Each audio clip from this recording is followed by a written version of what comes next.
belakangku. Ku serahkan diriku hanya padamu, Yesus, dan ku berlari kepada tujuanku. Kau beriku hari yang baru, yang lama telah berlalu. Ku melupakan yang di belakangku. Ku serahkan diriku hanya padamu, Yesus, dan ku berlari kepada tujuanku. Kau beriku hari yang baru, yang lama telah berlalu.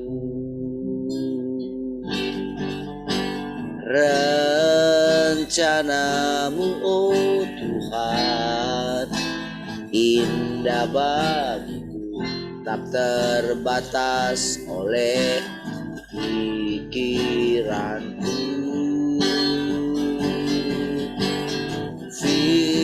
Firman-Mu ya dan amin, sumber kekuatan, Kau pengharapanku, Kau terbaik bagiku. Ku melupakan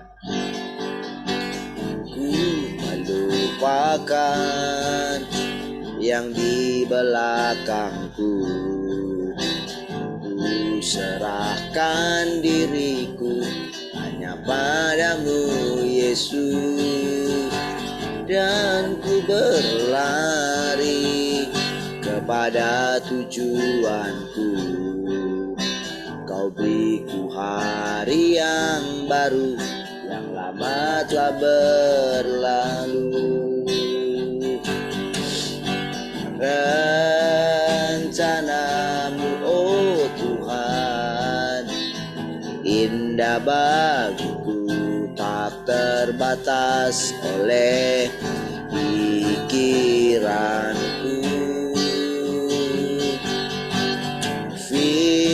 Firman-Mu ya dan amin, sumber kekuatan, Kau pengharapanku, Kau terbaik rencanamu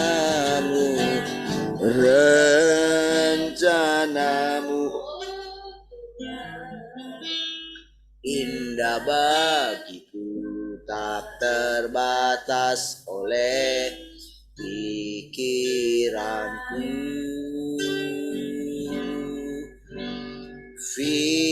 Firman-Mu ya dan amin, sumber kekuatan, Kau pengharapanku, Kau terbaik bagiku.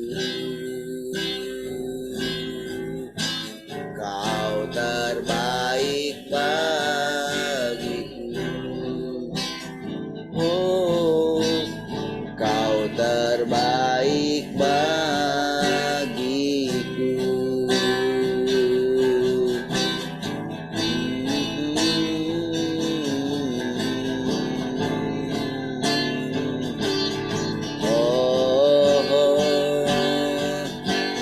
Kau terbaik bagiku, Tuhan.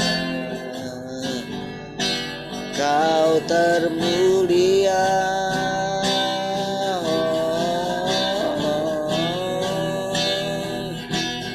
Kau segalanya.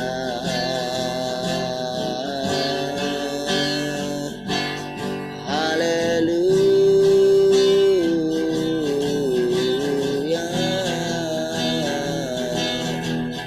terpujilah Engkau.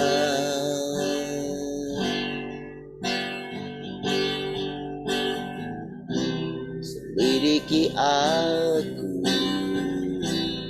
lihat hatiku, apakah ku sungguh mengasihimu, Yesus. Kau yang Maha Tahu dan menilai hidupku, tak ada yang tersembunyi bagimu. Selidiki aku, lihat hatiku,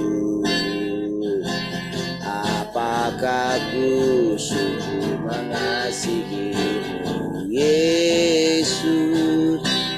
Yang Maha Tahu dan menilai hidup, tak ada yang tersembunyi bagimu. Telah kulihat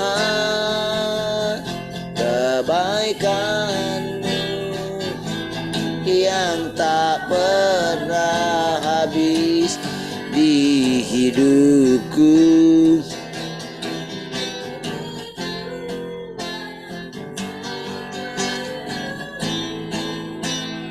Kau dapati aku tetap setia.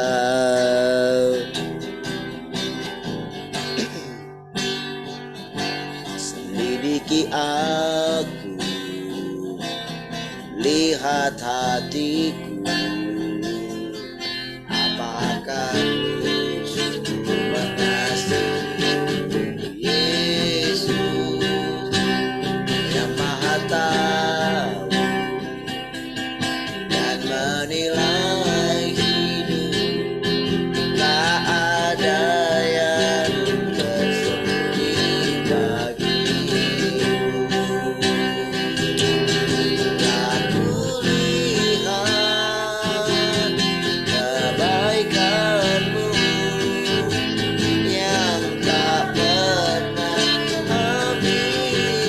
hidupku. Ku berjuang sampai akhirnya kau dapati aku tetap setia. Telah kulihat,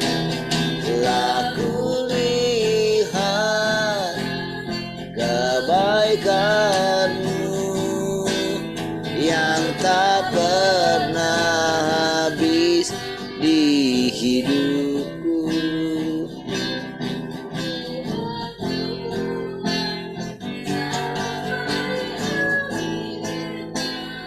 Kau dapati aku tetap setia. Sekarang katakan, telah kulihat kebaikanmu yang tak pernah habis di hidupku. Ku berjuang sampai akhirnya kau dapati aku tetap setia. Telah kulihat kebaikanmu yang tak pernah habis di hidupku. Ku berjuang sampai akhirnya kau dapati aku tetap setia. Ku berjuang sampai akhirnya kau dapati aku tetap setia.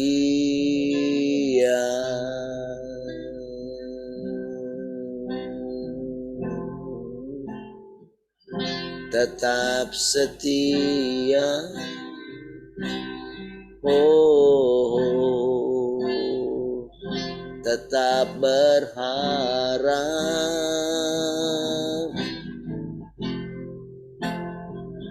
tetap percaya.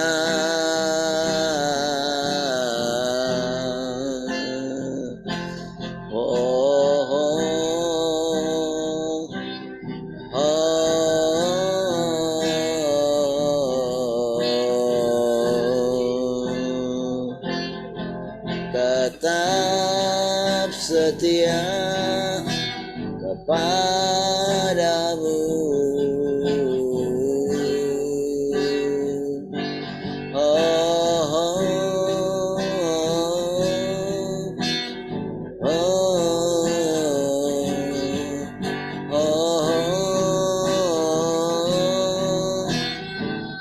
Memuliakan Engkau selamanya, Tuhan. Ini hidup kami, tarik semakin mendekat kepadamu.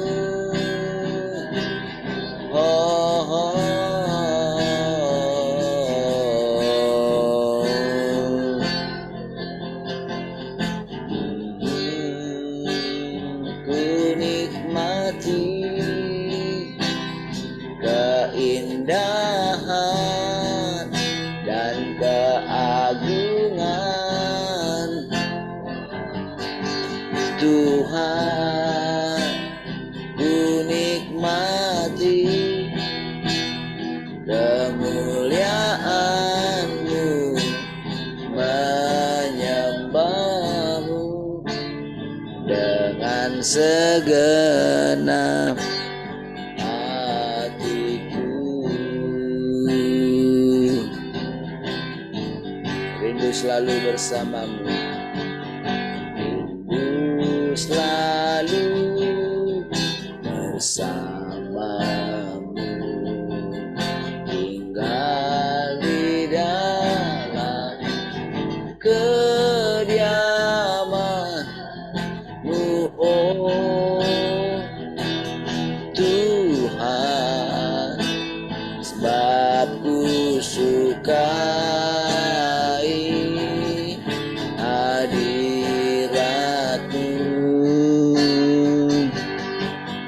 tak ingin ku terpisahkan.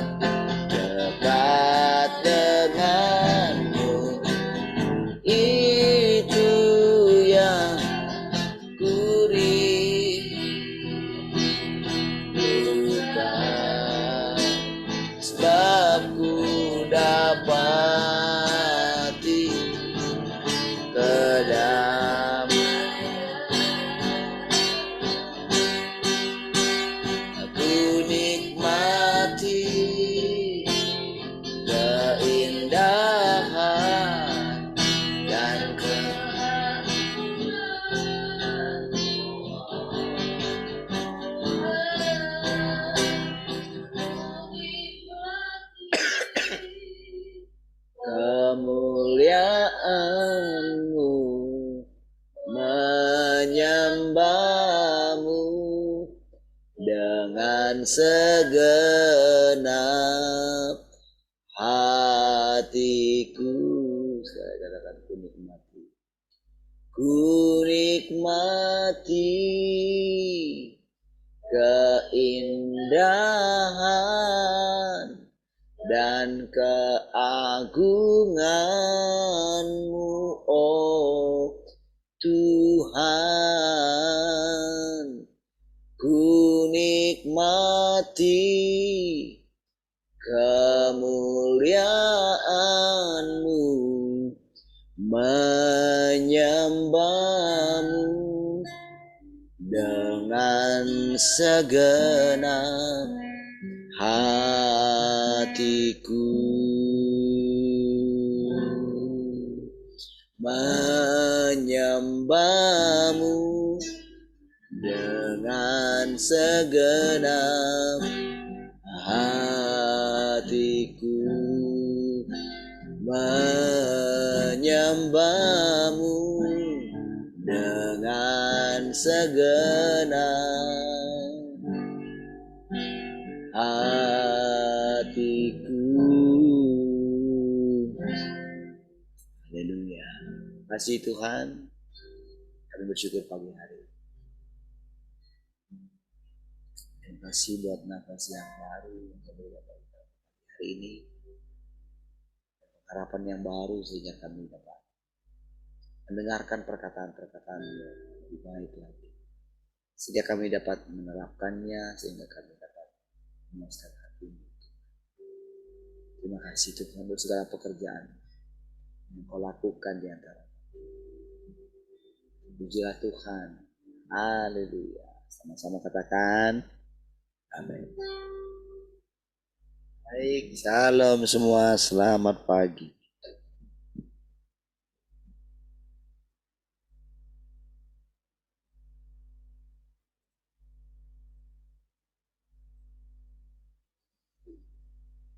Shalom, selamat pagi semua. Shalom, selamat pagi semua.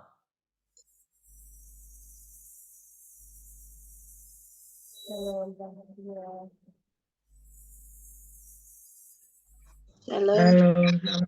pagi semua. Abraham pula suaranya.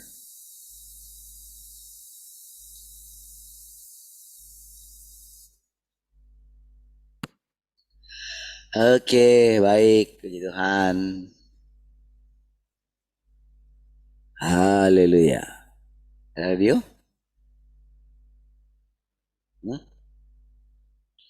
Oke, baik. Ada yang mau sharing pagi ini?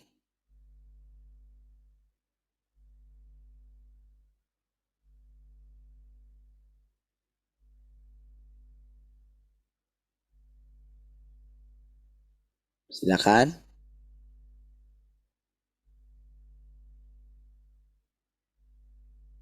Gak ada? Baik. Ada? Saya share screen ya. Oke.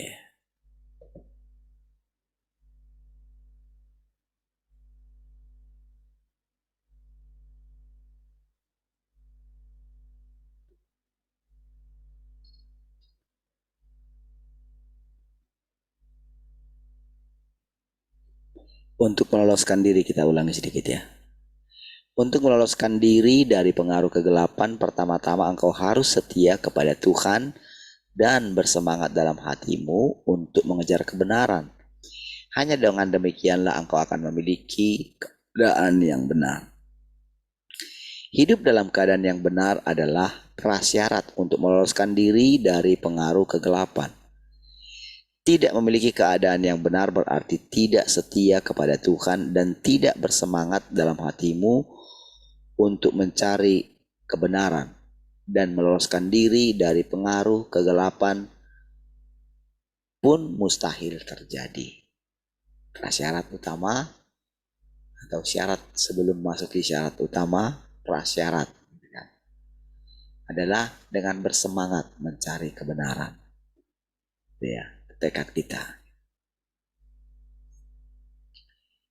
Karena memang ketika kita sudah mempunyai syarat itu, maka yang lain itu akan akan Tuhan berikan. Penyingkapan-penyingkapan, pekerjaan-pekerjaannya akan Tuhan nyatakan gitu. Jadi dengan bersemangat mencari kebenaran. Jadi tidak bisa dihindari, saudara. Tidak bisa dihindari ketika kita mencari kebenaran, maka kita itu pasti akan mengalami ada banyak hal peristiwa dalam hidup kita. Iya, banyak peristiwa yang akan terjadi gitu. Bahkan segala perilaku-perilaku yang tidak berkenan pun akan muncul juga dengan sendirinya. Karena dari situlah kita tahu betapa rusaknya kita. Gitu. Jadi ketika mungkin hal-hal apa ya? Karena selama ini saudara manusia itu berusaha menutupi dirinya, menutupi dosanya, gitu. Tidak mau kelihatan, gitu. Ya, itulah masalahnya sebetulnya. Ya, jadi ketika kita mencari Tuhan, maka Tuhan yang kamu rindukan itu datang dengan mendadak katanya. Gak permisi dulu, gitu. Tiba-tiba saja dia datang. Maka akan terjadi memang satu, ya bisa kepanikan gitu. Karena nggak nyangka kalau Tuhan itu ternyata seperti ini gitu. Tapi saudara, jadi dengan kondisi seperti itu, disitulah kita harus memilih. Gitu. Harus memilih jadinya. Memilihnya gini, apakah kita mau terus lanjut atau tidak? Gitu. Nah, jadi ketika kita mau terus lanjut, sebetulnya dikit aja kok gitu. Nanti Tuhan akan singkapkan kepada kita. Bagaimana caranya? Itulah upah kita setiap hari. Ketika kita mulai mempercayai Tuhan itu berdaulat atas seluruh hidup kita, maka perlahan gitu Tuhan akan menunjukkan kedaulatannya. Ya, jadi mengatakan ini saudara, saya bisa mengatakannya karena sesuai dengan perjalanan yang kita sudah lalui gitu. Bukan hanya, jadi bukan ketika kita sudah melewati atau lolos dari segala penderitaan gitu. Bukan itu intinya. Kita mendapatkan mujizat, kita mendapatkan pertolongan, bukan itu intinya. Tapi perjalanan itu penuh dengan hikmat gitu. Ada kebenaran-kebenaran di dalamnya. Nah, jadi kalau kita terus setia mengikuti atau bersemangat katanya kan, katakan dalam mencari kebenaran, maka kita bisa meloloskan diri dari kegelapan. Gitu. Kan setiap orang kan dipanggilnya keluar gitu, keluar dari kegelapan. Itu kan 1 Petrus 2 ayat 9 kan. Tapi kamulah bangsa yang terpilih, umat kepunyaan Allah, ya kan? Bangsa yang kudus, umat kepunyaan Allah. Nah, kita dipanggil keluar dari kegelapan gitu, firman-Nya. Nah, tapi ternyata dalam perjalanannya kita kan sudah dipanggil. Dalam perjalanannya kita dulu tidak diajar bagaimana caranya meloloskan diri dari kegelapan. Bagaimana kita mau meloloskan diri dari kegelapan? Orang kegelapan itu aja nggak tersingkap kok. Gimana kan? Kegelapan di dalam diri kita aja nggak tersingkap. Kita tidak tahu kalau kita berada dalam kegelapan.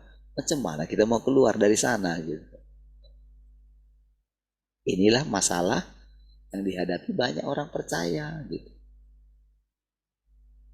Dia selalu dia selalu pikir dia sudah ada di dalam terang gitu. Jadi dia tidak membawa kebingungannya itu ke dalam terangnya Tuhan gitu. Jadi intinya itu bukanlah masalah Tuhan sudah datang, mana dia? Bukan itu intinya. Banyak orang di zamannya Tuhan Yesus itu Mereka sudah melihat mujizat Tuhan. Mereka sudah mendengarkan berita. Apakah mereka percaya kalau Tuhan sudah lahir gitu? Mana mereka percaya? Murid-muridnya sendiri pun ragu juga. Yohanes Pembaptis pun ragu juga. Engkau ya kah yang kami nantikan itu? Kalau sampai kapan engkau buat hati kami bimbang katanya. Padahal kan Tuhan sudah benar-benar ada di antara mereka. Melakukan mujizat lagi gitu. Kan? Mereka tidak bisa karena mereka tidak sadar kalau mereka itu budak gitu. Hamba gitu. Tuhan sudah bilang sama mereka, barang siapa yang berbuat dosa, dia adalah hamba dosa. Tapi kalau kamu menemukan kebenaran, kebenaran itu akan memerdekakan kamu, katanya gitu. Macam mana kami ini merdeka? Kami tidak pernah diperbudak oleh siapapun, katanya. Nah, jadi saudara, kadang orang sudah seperti bilang, saya nggak bisa menghadapi orang yang mengkhianati saya, katanya kan gitu kan? Sudah diakui dia, tapi tidak menyadari kalau itu kesalahan yang fatal gitu. Padahal dia mengkhotbahkan setiap hari, ampunilah kami seperti kami juga mengampuni orang yang bersalah kepada kami. Dia mendoakannya mungkin, bahkan dia mendoakan orang mungkin yang sulit untuk mengampuni jemaatnya gitu. Dia akan bisa mesti mengampuni bla bla bla gitu. Sementara dirinya tidak pernah menerobos. Dia tidak menganggap itu dosa gitu. Dia tidak menganggap itu satu bencana dalam hidupnya. Sehingga sampai di usia sekian gitu, tinggal berapa tahun lagi, nggak yakin bisa mencapai umur 80 gitu. Apalagi kalau sudah ketika terus melihat sendirian ternyata rapuh ternyata. Kalau dia tidak mengampuni orang yang mengkhianati dia, menurut dia loh. Menurut dia itu saudara. Itu tipuan iblis sebetulnya. Menganggap dia masih kuat. Menganggap dia semua orang yang pernah dididiknya, menganggap ya itu akan tetap harus didikanku, aku lebih tinggi dari mereka. Nggak bisa. Dia pun jadi hamba Tuhan. Bisa sehebat itu bukankah karena kasih karunia Tuhan? Apa yang perlu dibanggakan dia di situ? Ingat ya, ini pelajaran saja gitu. Ketika Tuhan rendahkan kita, ketika kalau dulu saya di sana gitu, wah orang akan menghormati saya. Iya, sampai sekarang pun yang orang lama itu masih rasanya hormatnya itu. Gitu. Iya. Tapi saudara, ketika Tuhan mengambil semua kemuliaan itu, ya anggaplah sebagai ya sama aja dengan kalian dulu. Bukankah karena kasih karunia Tuhan juga saya bisa mencapai itu semua dulu? Sekarang ketika menjadi orang yang tak ada apa-apanya lagi di sana, ya sudah. Terima saja. Gitu. Itu yang apa namanya ya? Itu yang harus kita siapkan dalam diri kita. Ketika kita mulai menjadi semakin dewasa, gitu, ya, kita menyadari ada sesuatu yang harus kita terima dari Tuhan yang tidak baik. Nah, gitu. Menerima yang tidak baik, menerima peristiwa-peristiwa yang tidak baik dalam hidup kita, itu pun anugerah. Iya. Itu pun berkat. Nah, gitu. Saudara harus mendefinisikan itu, harus menetapkan pengertian seperti itu dalam pikiran saudara. Ya. Jadi karena kita sedang menghadapi itu kan, di zaman ini kan kita sedang memasuki penghakiman kan. Bukan anugerah lagi. Walaupun sebetulnya penghakiman itu adalah anugerah. Cuman kalau kita tidak menerima penghakiman itu akan sulit. Kalau kita terus membenarkan diri kita di hadapan orang lain gitu. Bukankah aku lebih baik dari dia? Gitu. Tapi kenapa aku kayak gini? Nah, itu membenarkan saudara. Proses terus. Namun saudara, yang saya lihat itu saudara, belakangan ini ya, yang saya semakin renungkan gitu. Dulu saudara, pertanyaan itu bertahun-tahun saudara, bayangkan 15 tahun ini kan. Rasanya kalau melihat, gimana ya gitu ya. Muncul kekhawatiran demi kekhawatiran. Rasanya gitu.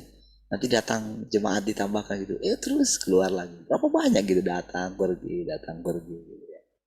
Sampai Tuhan, siapa yang bisa mendengarkan firman ini ya?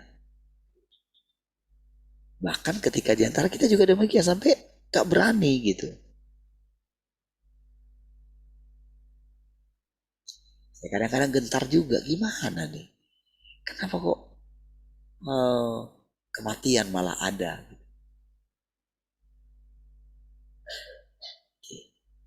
Nah, tapi saudara, ketika kita mau dihakimi, ketika kita benar-benar mau menerima penghakimannya, gitu, maka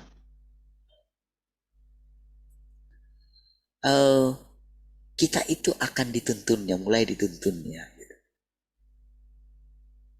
Jadi Tuhan itu hakim, tapi dia juga pembela.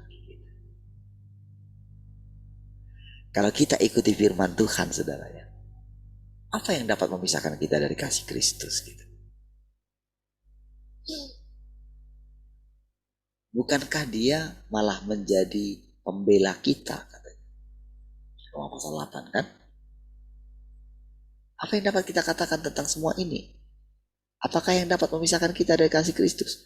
Penganiayaankah? Penderitaankah? Kelaparankah? Ketelanjangankah? Gak dapat. Apa saja yang kita alami? Mungkin kita berkata begini, aku mengalami ini, karena kesalahanku. Bukankah kesalahan kita sudah ditanggung oleh Tuhan? Ya kan? Itu hanya sarana saja untuk kita boleh menerima segala pukulan yang kita alami. Namun kita tidak bisa tinggal tetap di situ. Kita mesti mencari kebenaran. Itu intinya, bersemangat dalam mencari kebenaran. Jangan pusingkan diri. Itu intinya. Jangan pusingkan dirimu. Ketika Kain saja bersalah, Tuhan tidak langsung datang menghakimi dia kan? Enggak. Kenapa kamu ini? Kenapa kamu kayak gitu sama adikmu? Di mana adikmu? Ngapain saya harus ini tahu dia di mana gitu? Apakah saya harus menjadi penjaga adik saya katanya? Wah. Itu kerusakan pertama kan? Setelah Adam dan Hawa itu jatuh kan?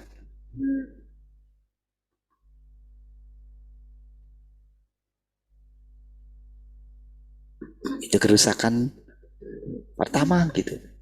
Gitu ya. Ternyata dia tidak tahu harus menjaga adiknya ya. Gimana lah ini, dia sudah teriak. Darahnya sudah teriak katanya. barulah dia sadar gitu. Barulah dia dicengkram oleh rasa bersalah gitu. Tapi setelah dia dicengkram rasa bersalah, dia itu kayak gini, udah matilah aku gitu.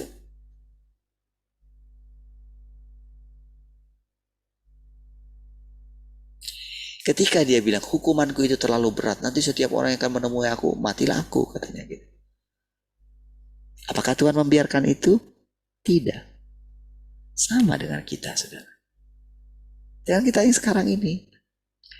Jadi benar Tuhan datang itu menghakimi kita. Tapi tahukah saudara, ada anugerah yang sangat besar sekali saudara di masa-masa sekarang ini. Iya. Jadi penghakiman itu pun anugerah sebetulnya. Berkat malahan. Kalau orang tak dihakimi, tidak akan bisa dia masuk ke dalam apa yang dijanjikan oleh Tuhan. Tidak bisa.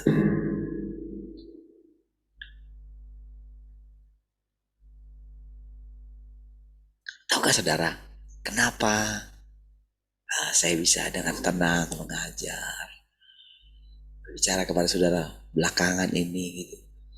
Saya itu seperti mengalami satu percepatan gitu. Iya. Saya tahu itu Tuhan gitu. Karena semakin setiap hari gitu,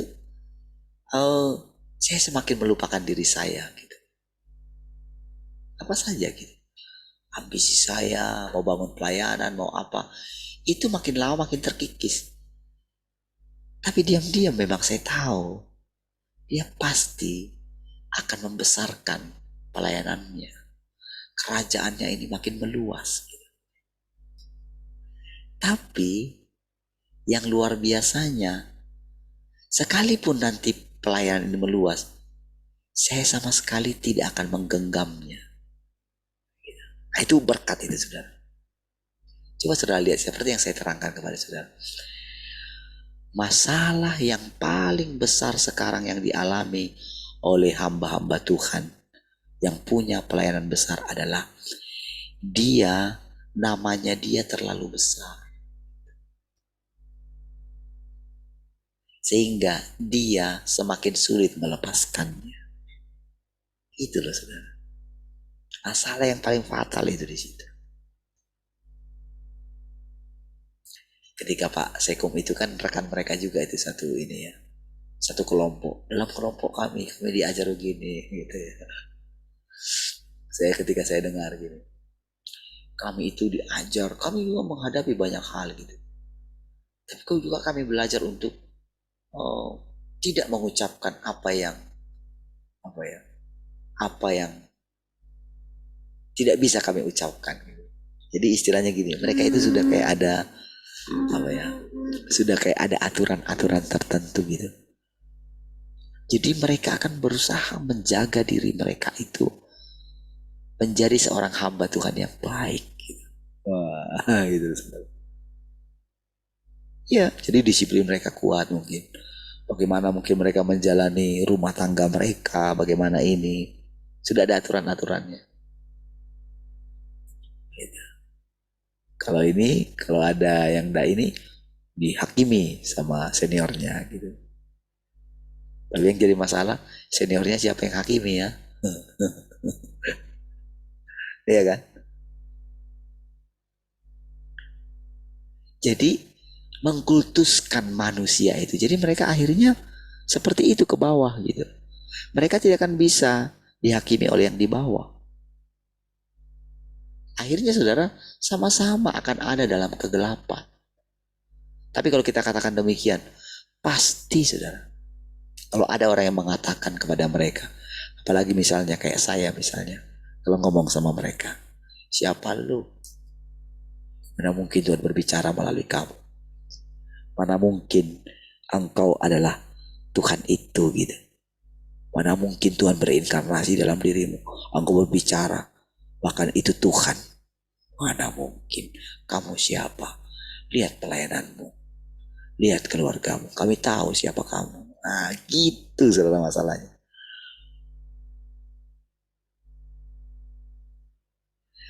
Jadi Tuhan Yesus selama hidupnya itu menjaga dirinya untuk tidak menjadi pusat perhatian.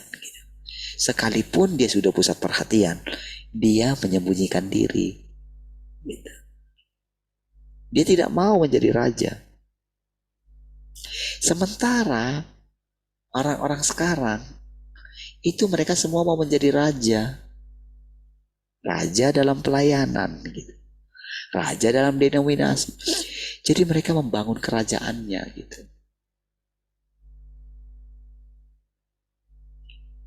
Wah, berapa lama saudara kami harus jadi bemper, saudara. Iya. Kami jadi musuhan dengan banyak pendeta, saudara. Iya. Karena apa? Kami menjaga nama baik pemimpin kami terus. Kami siap pasang badan terus gitu. Memang kondisinya selalu seperti itu. Mereka selalu menjaga itu gitu. Makanya orang yang keluar dianggap pengkhianat. Itu kan nggak betul. Nggak bisa kayak gitu di ini terus gitu. Makanya ketika saya bilang kemarin, lah emang salah saya apa? Apakah saya tidak membalas kebaikannya selama saya ada di sana? Apakah saya tidak menjadi anak yang baik? Saya menjadi anak yang baik. Yang suruh saya keluar dari sana siapa? Bukankah pelayanan itu milik Tuhan? Kalau Tuhan suruh saya keluar, lalu saya tetap ada di sana, saya lebih taat sama manusia atau lebih taat sama Tuhan? Menurut manusia, saya salah. Itu yang melukai hatinya gitu.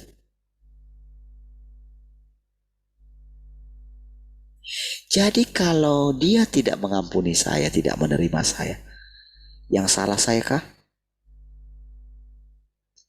Ingat ya, kita sudah dihakimi oleh Tuhan. Ini masalah kebenaran. Semua kita salah. Oke? Jadi, kalau kemarin mungkin sebenarnya saya menerima keadaan itu gitu. Tapi ketika Tuhan singkapkan, nggak bisa kayak gini gitu. Ketika harusnya pemimpin organisasi, harusnya dia berani bicara. Tapi karena dia dulu mungkin anak rohaninya gitu, dia nggak berani bicara. Berarti orang ini nggak taat sama Tuhan dong. Menurut saya begitu. Dia lebih memilih takut kepada manusia. Ya, sama dengan yang satu juga begitu. Hanya karena melalui dia mereka mengenal Tuhan gitu. Tetap juga di hadapannya menyanjung-nyanjung. Di hadapan saya bilang bla bla. Tapi dia nggak berani menyatakan kebenaran. Itu nggak betul. Itu berada dalam kegelapan. Gitu. Saudara, mungkin menurut saudara, wah nggak baik bicara kayak gini gitu kan. Oke. Apakah itu hidup dalam terang? Bukankah itu berarti hidup dalam kegelapan? Ketika saya mengatakan seperti ini, itu jadi satu pembelajaran gitu. Karena sebentar lagi generasi di atas kita akan meninggalkan dunia ini. Ya. Oh, mereka mungkin meninggalkan pelayanan besar. Tapi tahukah saudara, makin ke bawah itu sudah hancur kok.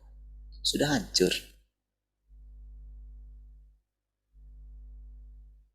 Karena yang diteladani mereka adalah orang-orang seperti itu. Jadi mereka menganggap itu kebenaran.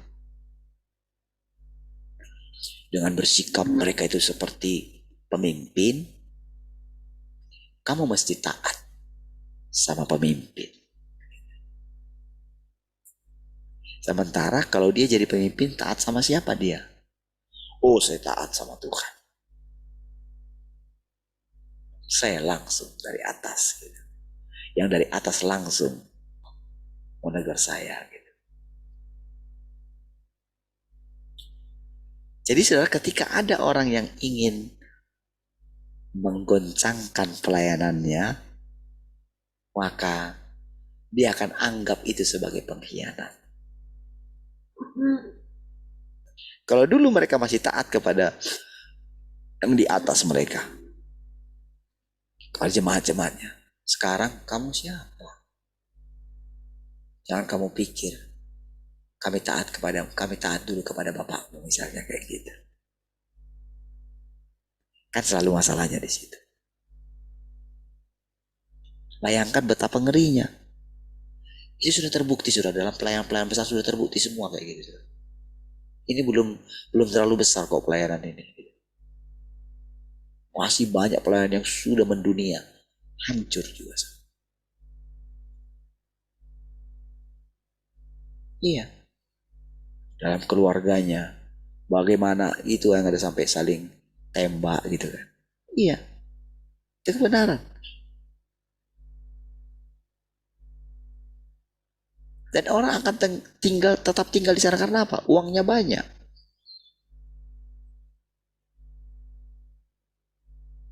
Sekali perpuluhan berapa gitu. Iya kan? Terlalu banyak uangnya. Ketika kemarin saudara, yang saya bilang teman kita yang di Malaysia bilang, dia diundangnya itu makan malamnya itu di hotel bintang 5 saudara. Waduh, mana ini cara masuknya nanti gimana? Dia sudah bingung gitu. Gimana nanti, padahal dia ya termasuk sering juga ya sama ini ya. Tapi dia bilang ketika hotel bintang 5 wak, katanya di Malaysia, pakaian apa yang akan saya pakai? Kira-kira menurut saudara, kira-kira benar nggak mereka itu mengasihi jemaatnya yang menderita? Ketika mereka dengan santainya liburan di hotel bintang 5 sesama seluruh gembala-gembala gitu. Menurut mereka bisa kan? Layak kan? Benar enggak? Tapi ketika ada kebutuhan jemaat, itu sangat wah gimana gitu. Ya dulu memang kami seperti itu juga. Menikmati semua fasilitas. Ya. Dan mereka melakukan hal yang sama. Nanti bagaimana mereka mempertahankan para pelayan-pelayan mereka? Mereka akan servis semua.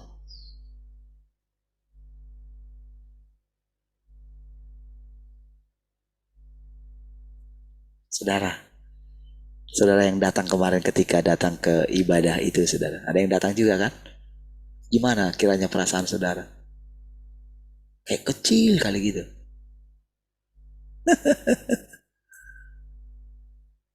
Ya kan? Lalu gimana dengan jemaat itu? Kira-kira jemaat yang bisa datang di situ, kira-kira masih adakah jemaat yang sederhana? Bayangkan ketika langsung dikasih itu. Amplopnya aja, untuk bikin amplopnya itu satu amplop itu berapa?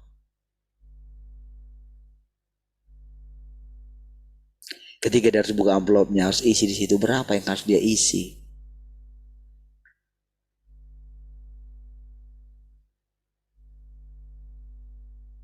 Berpikir kan?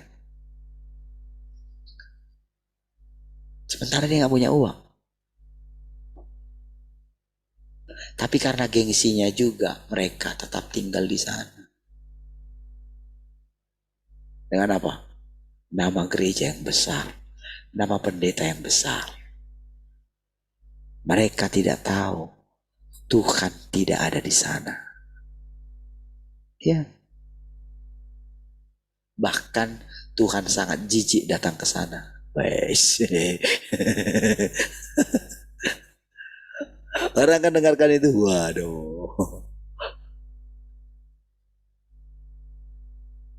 Habislah kalau sudah mereka dengarkan itu. Oh no, terus dia datang ke gereja dia itu. Tak saya katakan demikian. Karena Tuhan itu sekalipun dia raja, justru dia bersembunyi dalam kesederhanaan, bersembunyi dalam penderitaan orang-orang yang menderita. Tuhan ada. Dia bersemayam bersama dengan orang-orang yang hancur dan remuk hati. Iya. Karena untuk itu dia datang. Dia membenci para petinggi-petinggi. Dia benci. Karena apa? Mereka menjalankan pemerintahan mereka itu dengan pongah gitu loh. Mereka terus menipu, saudara. Iya. Dari khotbah-khotbahnya terus menipu. Dari nada suaranya gitu. Masih tetap sampai hari ini begitu. Mereka terus membuat image kalau mereka itu hebat gitu loh. Itu iblis. Ya.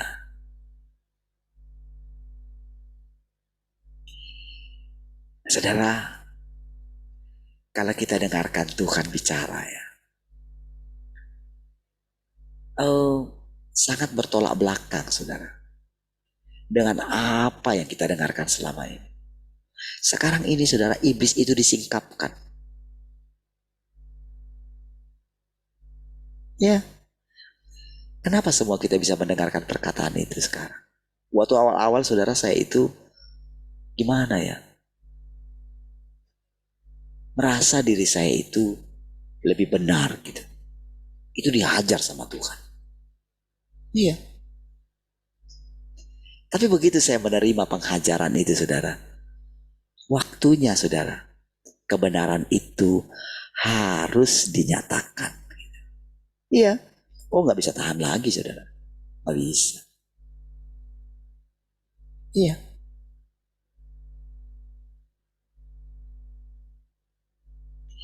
Jadi dengan mengatakan ini, saudara, bukan berarti saya sudah lolos dari situ. Saya harus menjaga diri saya gitu. Bagaimana cara menyembunyikan diri? Apa saudara pikir itu gampang? Gak gampang. Iya. Supaya tidak dibanggakan orang. Apa itu gampang? Gak gampang, saudara. Sulit. Itu sebabnya kita mesti duduk terus di kaki Tuhan. Pencobaan yang lebih sulit itu adalah ketika kita ada di posisi itu.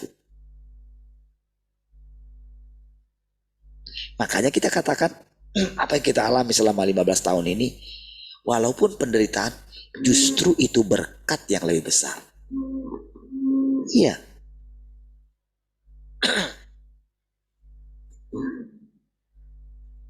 Berkat yang lebih besar.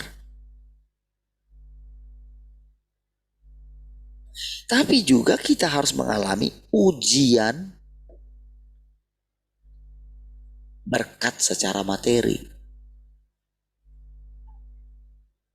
Lihat, saudara, selalu saudara akan temukan. Begitu dia itu agak mapan gitu ya, selalu akan saudara temukan di mana kerendahan hatinya akan sulit saudara temukan gitu. Dia akan sangat memprivasi dirinya gitu. Orang-orang seperti itu tidak akan bergaul lagi dengan orang-orang yang susah. Nggak akan lagi. Karena apa? Nanti kesusahan orang lain transfer sama dia. Dia tidak akan mendengarkan firman yang berkata, ayo, sungguh-sungguh sama Tuhan. Dia akan menganggap semua yang lain itu akan, nggak benar itu. Yang benar itu kayak gini, diberkati oleh Tuhan. Gitu. Dia kan lebih suka itu. Gitu. Maka pisah jalanlah kita. Itu, saudara. Lihat ya, hidup dalam keadaan yang benar berarti hidup di bawah bimbingan firman Tuhan. Hidup dalam keadaan yang setia kepada Tuhan. Hidup dalam keadaan mencari kebenaran. Mencari. Artinya, saudara, mencari kebenaran itu tidak pernah berhenti. Kayak gitu. Itulah hidup kita. Artinya tidak pernah tamat. Sama seperti di dunia ini, saudara. Mau S1, S2, S3. Kalau sekolah teologi, saudara, kalau sudah S1, itu mereka kan di ini, saudara, sampai S2. Kalau sudah S2, S3, saudara. Karena nanti kan ada gelar di depannya kan. Tadinya masih di belakang. Ya kan? S1, S2 masih di belakang gitu kan. Begitu S3 sudah di depan itu ya. Pendeta, doktor. Wah, gitu saudara. Jadi kalau diundang saudara, wah, dokter itu wah katanya. Hadirilah KKR gitu ya. Perayaan Natal yang akan dilayani oleh pendeta, dokter, bla bla bla gitu. Nah, itu kan, wih dokter ini gitu kan. Itu yang mereka kejar gitu. Kalau misalnya hadirilah perayaan Natal yang akan dilayani oleh pendeta ini gitu kan. Nggak ada gelarnya sama sekali gitu. Siapa dia ini? Padahal saudara, justru Tuhan datang melalui itu. Ini keluar sekolah teologi yang mana ini? Nggak ada. Mereka lihat, ini susunan itunya tidak ada ekspositori segala macam gitu.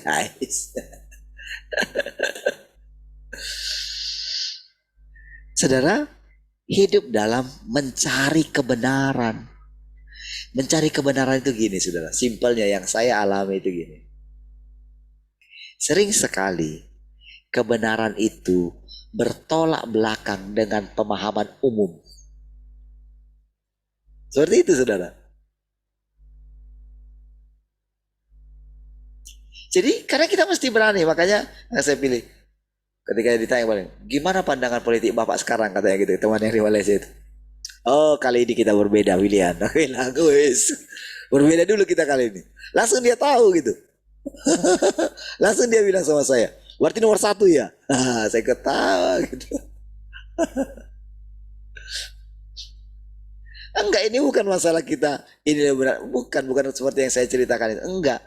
Karena belakangan ini saudara kan kita itu sedang gini saudara. Bukankah dia itu milik Tuhan juga? Iya kan?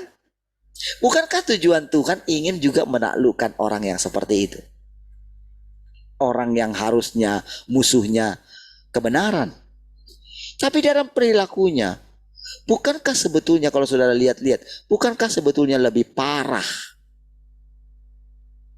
daripada para pendeta? Bukankah lebih parah pendeta-pendeta daripada orang-orang seperti itu? Kalau saya lihat lebih parah. Iya.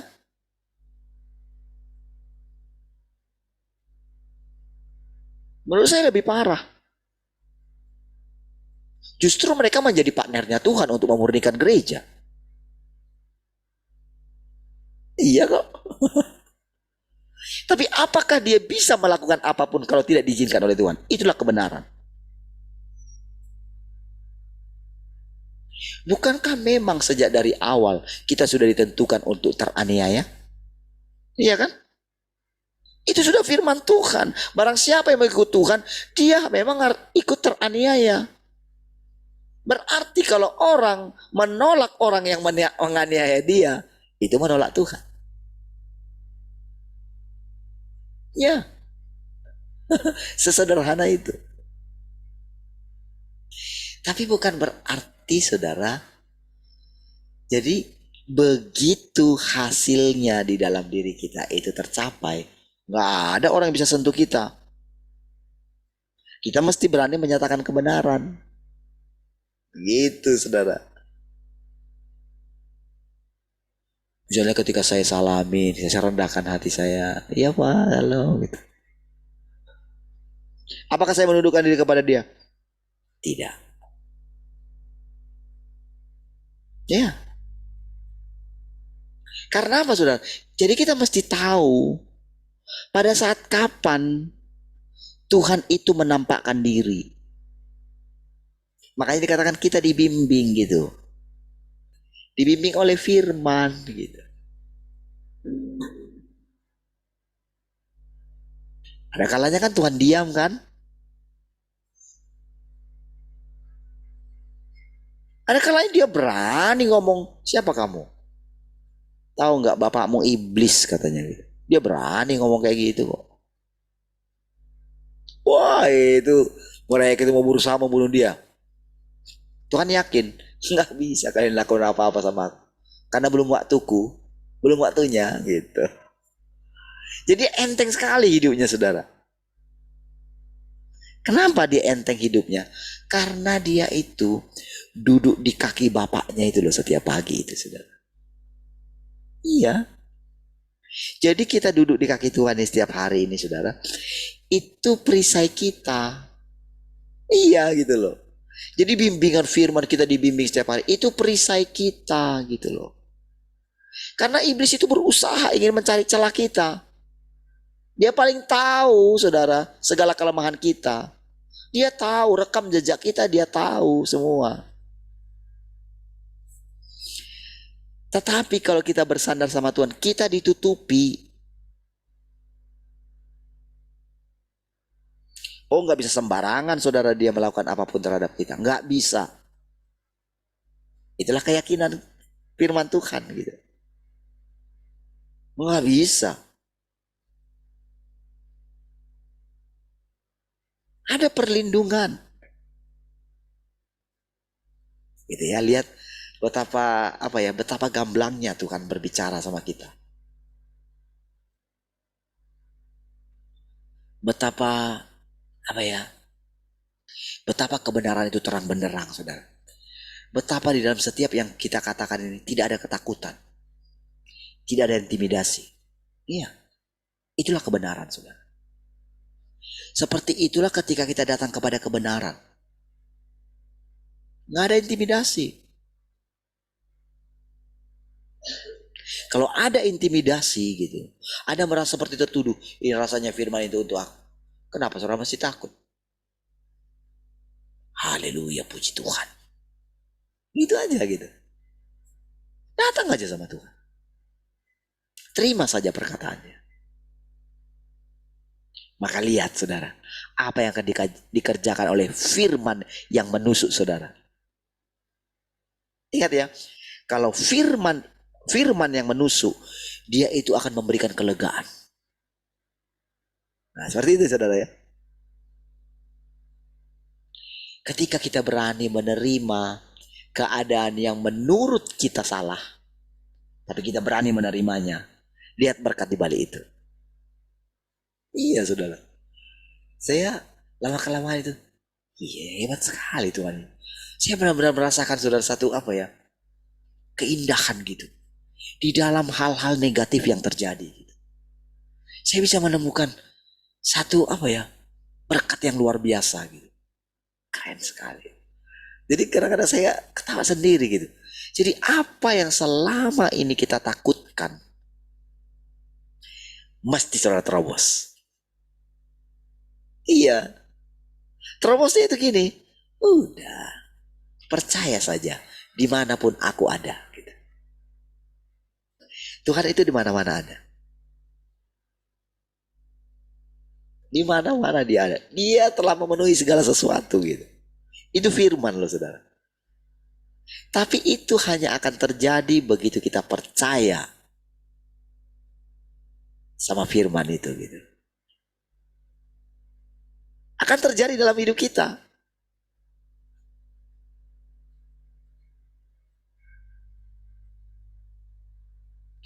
Jadi kemarin Henny bilang katanya sakit giginya sudah sampai ke saraf katanya. Oh, saya ketawa gitu ya. Kenapa mesti percaya itu ya? Saya pikir dalam hati gitu. Ya dokter bilang begitu. Karena alatnya gak cukup mau dirujuk ke mana katanya gitu. Kita ketawa aja gitu. Kalau kita punya firman, Kalau kita itu bisa dengan tenang dulu di itu, nggak berpengaruh sedikit pun itu kepada pikiran kita. Karena apa saudara? Tidak ada sesuatu pun yang terjadi dalam hidup kita di luar kendali Tuhan. Iya, makanya udah jangan khawatir. Jangan berusaha menyelamatkan nyawamu. Jangan mau lari dari Tuhan. Dia nyata. Tetapkan dalam dirimu. Sampai kapanpun firman akan mengejar engkau. Kenapa engkau nggak dapatkan saja firman itu? Kenapa engkau mesti lari daripada firman? Kenapa mesti lari? Kenapa nggak dapatkan saja firman itu? Ketika engkau dikejar terus oleh kebenaran itu, harus rela kehilangan nyawa. Kenapa engkau mesti lari? Justru dapatkan dia. Izinkan dirimu ditangkap. Jangan mau lari. Sekalipun, oke, kita menghindar dari situ. Oke, nanti ketemu lagi. Nanti akan berputar-putar terus gitu. Tetapkan dalam hati. Kali ini ada gunanya. Aku melawan Tuhan. Tuhan, jadilah kepadaku seperti yang kau kehendaki. Ketika Tuhan pepet saya untuk full time gitu ya. Wah, itu saudara. Saya ingat di 2011, bulan 11 gitu ya. Saya ingat itu saudara. Itu benar-benar saudara, saya sudah gak tahu gimana gitu saudara. Pekerjaan gagal gitu ya. Oh iya. Nanti ada kerjaan, pokoknya hanya untuk makan aja gitu. Dan untuk bayar kredit rumah gitu. Wah. Ketika jadi waktu berangkat ke retreat, itu pertama kali saya ikut retreat, dibayarin teman gitu. Bayarin semua gitu, nggak punya uang sama sekali. Bayangkan ketika makan di sana aja, istri saya bilang, "Papi berani makan gak di sana?" Anak-anak sama istri di rumah, berarti kan Brian sudah datang juga, sudah ada juga kan? Nah, kenapa mereka gitu? Kalau saya ingat itu ya, gak punya uang, saudara. Tapi Tuhan suruh saya full time, saudara. Gimana lah coba? Saya tidak punya iman bagaimana gereja pelihara saya. Tak punya iman saya. Karena saya melihat kenyataan.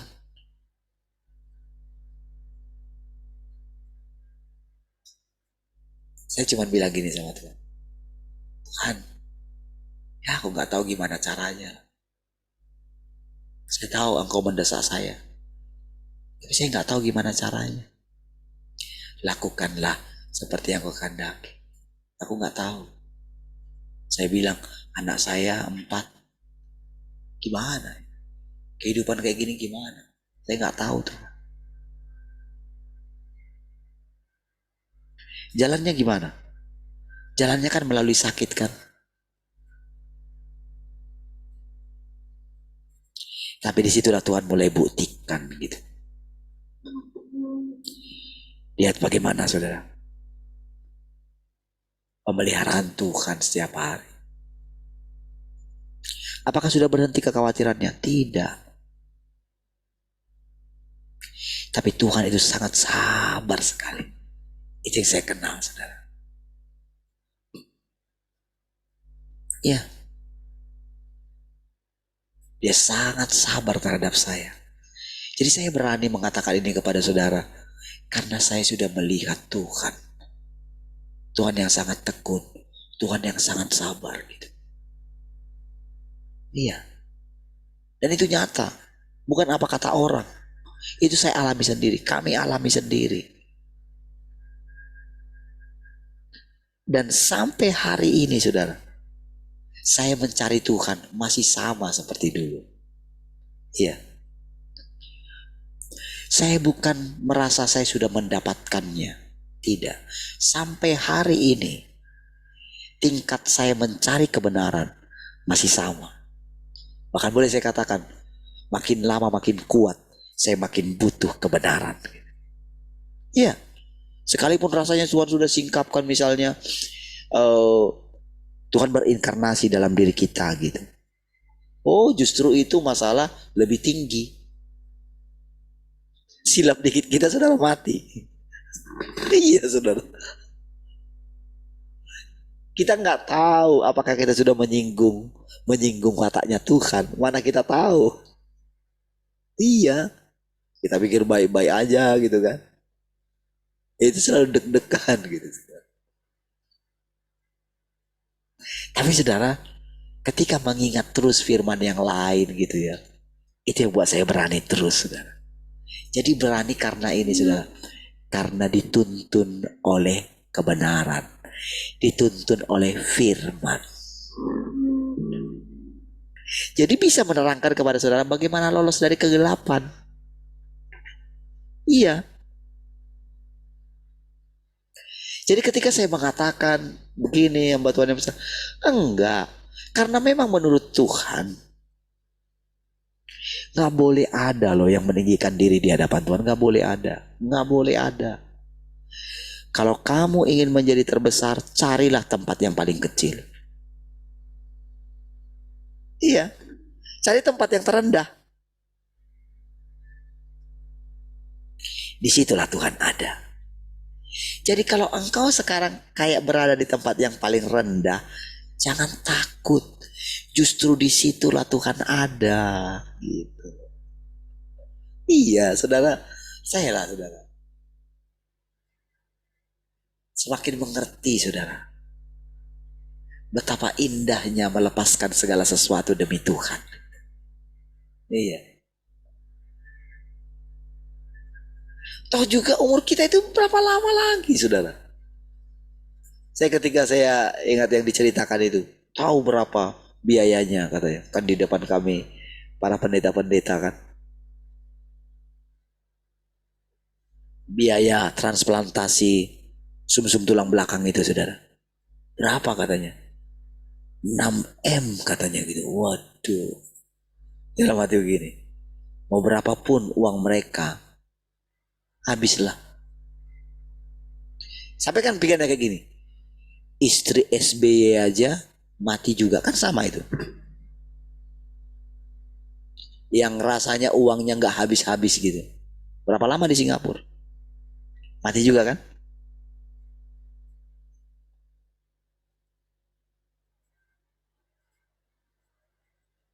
Jadi pikir gini, masa semua uang itu dipakai untuk itu? Kan gitu kan. Kamu mulai berpikir kan?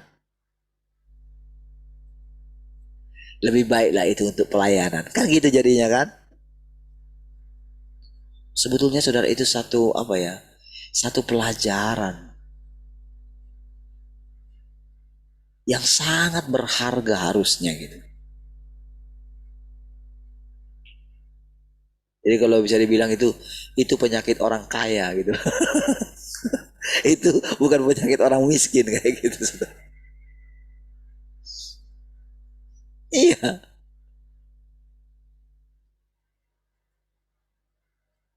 Orang yang uangnya nggak berseri aja habis, saudara. Karena sudah mulai mikir di situ, saudara. Akhirnya rela lah kan? Coba seandainya serahkan saja semua itu, tinggalkan saja itu. Mungkin lain ceritanya, ya kan? Oh, tapi karena punya uang, saudara, wah masih bisa berusaha mencari, masih mau mencari terapi yang lain gitu, mungkin yang lebih murah lah gitu. Ini apa? Nyerahlah.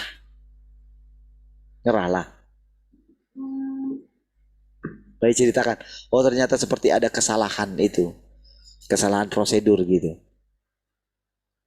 Gak ada kesalahan prosedur. Kalau Tuhan mau nyatakan pulang, pulang. Seberapa banyak pun uangmu, pulang. Gak ada orang yang bisa menambahkan usianya sehasta pun gitu. Hebat selama ini 20 tahun. Haleluya. Puji Tuhan. Nanti semua orang akan terkejut, saudara. Dia pikir semua pelayanannya itu udah hebat. Nanti dia katanya siap akan menerima mahkota. Terimalah mahkota. Paulus saja terkejut kok. Masa pengikut Paulus gak terkejut? Terkejut semua. Hidup dalam keadaan mencari kebenaran. Hidup dalam realitas mengorbankan diri dengan hati tulus kepada Tuhan. Mengorbankan diri dengan hati tulus gitu. Gak seperti murid-murid yang awalnya kan, apakah yang akan kami dapatkan? Kami sudah meninggalkan segala sesuatu. Itu Tuhan yang datang pertama kali. Tuhan yang datang kedua kali nggak akan memikirkan, nggak memikirkan mahkota, saudara. Nggak bisa, itu mesti dibuang itu, saudara. Karena firmannya baru sekarang, saudara. Karena sebetulnya logikanya itu sederhana. Tuhan aja mengambil tempat yang paling rendah. Masa kita mau jadi raja? Kan gitu kan? Masa kita mau mencari ketenaran gitu? Itu jalan yang simpang jauh dia, saudara. Orang ke utara, kita ke selatan gitu. Itu simpang jauh.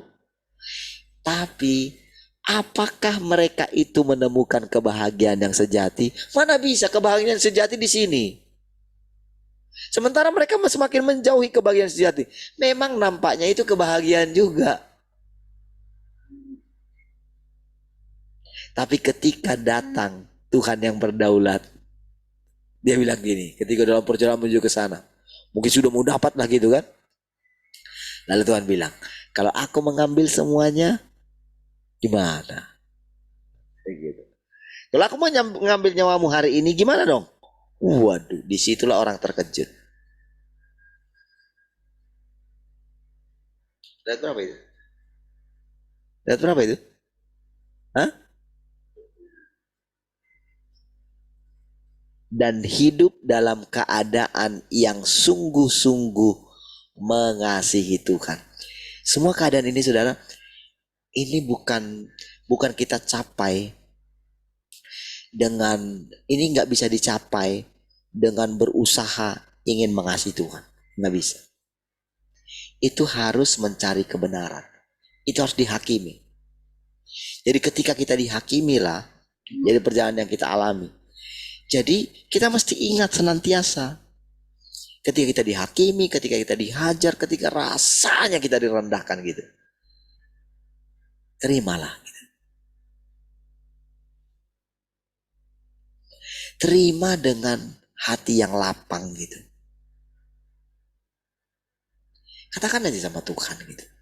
Saya entah kenapa ya, dari selama ini gitu, saya mengenal Tuhan itu, dia itu apa ya, mengikuti kita gitu sebetulnya gitu. Tuhan kurangi dikit, Tuhan dikurangi dia gitu. Orang aku nggak tahu gimana caranya, Tuhan dilakuin dia. Jadi yang saya temukan Tuhan itu, jadi begitu kita itu datang gitu, dia itu sebetulnya apa ya, dia tahu memang kita terdesak gitu ya. Tapi saudara, dia itu dalam menyambut kita, dalam memanage kita itu hebat sekali dia gitu. Selalu baru gitu. Itu bisa temukan, saudara, dalam Tuhan yang kita ikuti sekarang gitu. Dia begitu, tak ada lah yang seperti dia gitu. Dia sangat kenal kita gitu. Dia punya banyak sekali cara untuk membimbing kita gitu. Wah, tak terceritakan dah, saudara, Tuhan ini. Kalau bisa sambil bersuka cita, tersenyum, cerita sama saudara, itu memang benar, karena Saya mengalami demikian. Gitu. Jadi benar-benar kita itu ditaklukkan, kita dihajar dengan penderitaan. Jadi walaupun kita menderita, hukumnya nggak boleh buka kita muram. Wah gitu. Itu kayak hukum dalam hati saya sendiri. Mesti bersuka cita. Rasanya mau menangis gitu, mau teriak gitu. Tahan emosi gitu. Pertama-tama kita akan diajak, rasanya kita mau teriak gitu. Diizinkan kita teriak gitu. Setelah itu saudara calm down. Bukankah aku bapamu yang pelihara kamu? Apakah aku gak sanggup pelihara kamu? Bukankah semua masalahmu itu bukan masalah sebetulnya kalau engkau bersama dengan aku? Kenapa kamu takut? Kenapa kamu khawatir? Gak percayakah kamu aku ada di sini? Wah, itu berkali-kali perasaan seperti itu, saudara. Ya sudahlah, gitu. Serahkanlah, gitu. Iya, bercerita seperti ini, saudara, rasanya bagi saya itu menyenangkan gitu ya. Iya, menyenangkan karena apa? Semua kita akan menemukan kebahagiaan yang sejati pada akhirnya. Ketika kita dengan rela menyerahkan hidup kita kepada Tuhan, mengorbankan diri kita kepada Tuhan. Jadi yang benar, saudara, bukan berusaha hidup untuk suami, bukan bertahan hidup untuk suami, tapi bertahan hidup untuk Tuhan, bukan untuk suami, bukan untuk mendampingi suami. Bukan. Kalau seandainya dulu punya pikiran, aku mau bertahan hidup demi Tuhan, demi mengenal kebenaran, ya akan hidup selama-lamanya. Tapi kalau hanya bertahan untuk suami, sampai kapan? Tuhan bilang, lepaskan genggamanmu atas suamimu. Ya. Itu kebenaran ya. Baik saudara, ngerti. Kita hidup selama-lamanya bukan untuk diri kita sendiri, tapi hidup untuk Tuhan. Kita berjuang hidup terus bukan untuk manusia, tapi untuk Tuhan. Disitulah hidup kita mengalir terus, saudara. Mengalir, melimpah-limpah. Kalau aku mau engkau hidup selama-lamanya, itu urusanku, bukan urusanmu. Urusanmu, ikutlah aku. Hebat, saudara. Kita dilimpahi oleh firman setiap hari. Terpujilah Tuhan. Mari kita berdoa. Terima kasih Tuhan. Bersyukur pagi hari ini. Terpujilah Engkau yang terus membimbing kami, mengajar kami. Kami bersyukur kami boleh melewati hari-hari ini dengan penuh sukacita.